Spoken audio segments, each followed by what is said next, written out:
There's a fire in my heart, burning in my brain, driving me crazy. Don't say goodbye, say you wanna say forever. Oh, whoa, all the way. Can you take me high enough? Can you fly me over yesterday?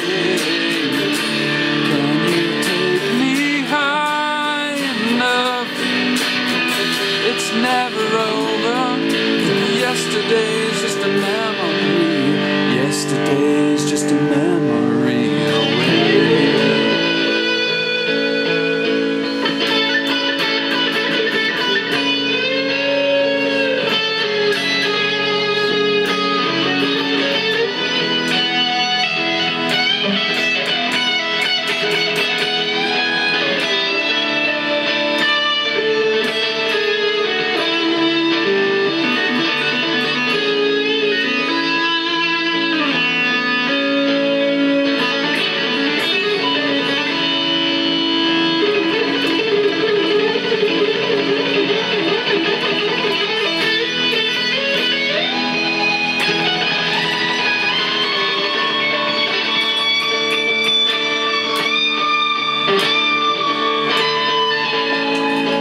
What? Yay 80s! It's okay to believe your eyes. It is me. I know it's been a little while. I've been working a lot lately. I'm sorry.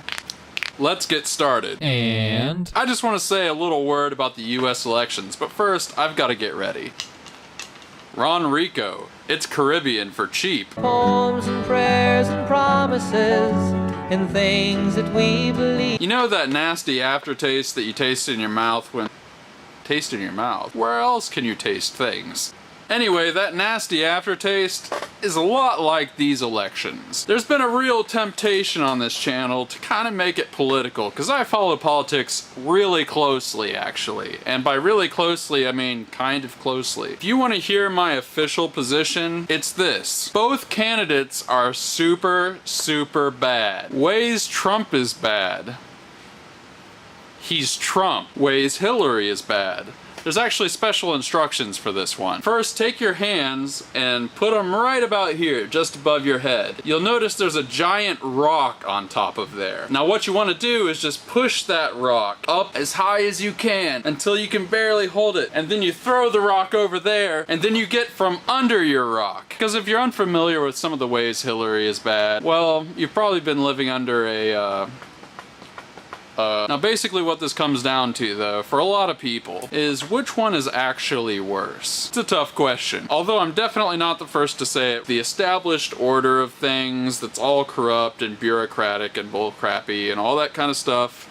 And then like Trump, which may be worse than that. The thing with Trump is every single policy position that he holds now, he held the exact opposite one about a year ago. And the thing with Hillary is, every single policy position that she holds, she, almost without exception, held a different one at some point. Sometimes, for me, what it comes down to is who's gonna get us involved in more bullcrap foreign wars. Obviously, in the past 8 years, the US has kind of embarked on a whole bunch of foreign policy stuff that's been pretty bad. Like, pretty dang bad. It's really not rocket science. The more interventionism we've done in the Middle East, the more enemies we've gained, and the more of the enemies we already had that we multiplied the ones we had. And the dealio with that is, a lot of the Islamic extremists and other extreme groups that we're fighting abroad, they really want us to spend ourselves into oblivion. So that's definitely a big issue for me. And the thing is, and I kind of don't know, like,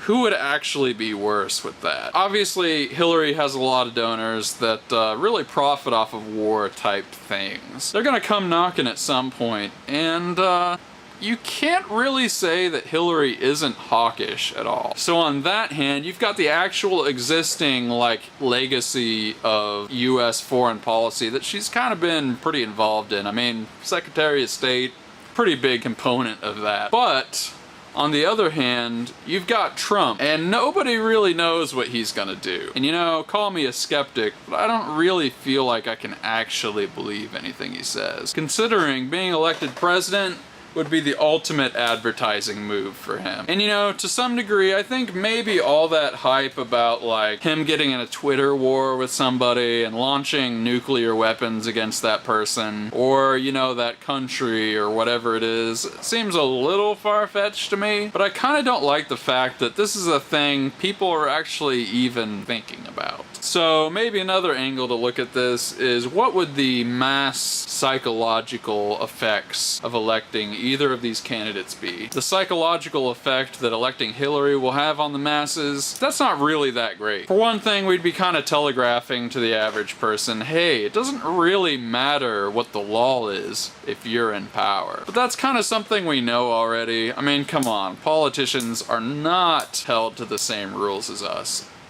at all. And really, when you think about it, it's inherent to the dynamic of government that politicians and whatnot, you know, are subject to completely opposite rules from the average person. Otherwise, they wouldn't be government. So the lawlessness with which Hillary gets away with a lot of the things she's done, mostly without repercussions, is a logical consequence of the differing moral standards with which leaders and average people are held to, specifically government leaders. At least that's my take on it. Okay, so the $64,000 question really is, what would the mass psychological consequences be of electing Trump? Now, it's definitely true that the media has kind of thrown a lot of things Trump has said slightly out of context, but even when you brush aside all the media spin and you get down to the actual statements of like what he actually said, there's quite a bit of bigoted and certainly quite a bit of sexist stuff there. Now personally, I don't look at government as some kind of moral role model, and really anybody that does, they couldn't have picked a worse example to follow. But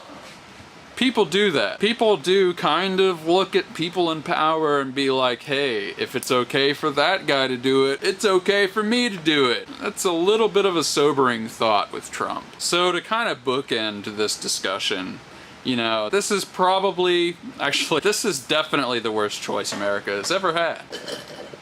What should you do? I don't know. I don't know if I totally made this video to try to advise people like what the practical solution or the best option or whatever, you know, what that is. Honestly, I think I'm kind of making this video because I'm just so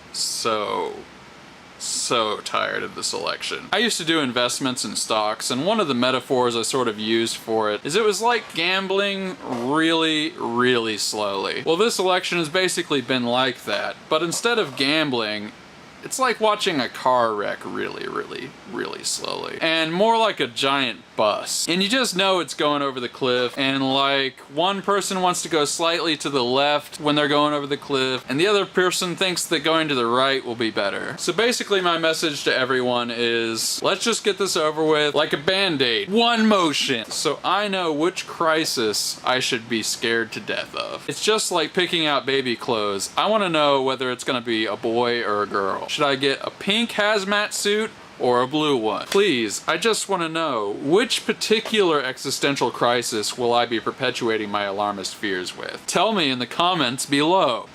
Alright. And anyway, I just kind of felt like making a video about that. It's sort of like, which mobster is your favorite? What did Al Capone post on Instagram today? Wait till you hear the angry tweet that Babyface Nelson tweeted about Pretty Boy Floyd. I'm just over here like, they're both bad. But yeah, I have been working a lot, and I'm gonna try to, you know, get back in the swing of doing these. It's just been a weird adjustment I'm going through. I promise next week we'll be doing a bunch of funny stuff, and you'll just forget that any of this bull crap is happening. I will be your oasis away from the cringy political realities. So everyone have a good week. See you soon. Bye-bye.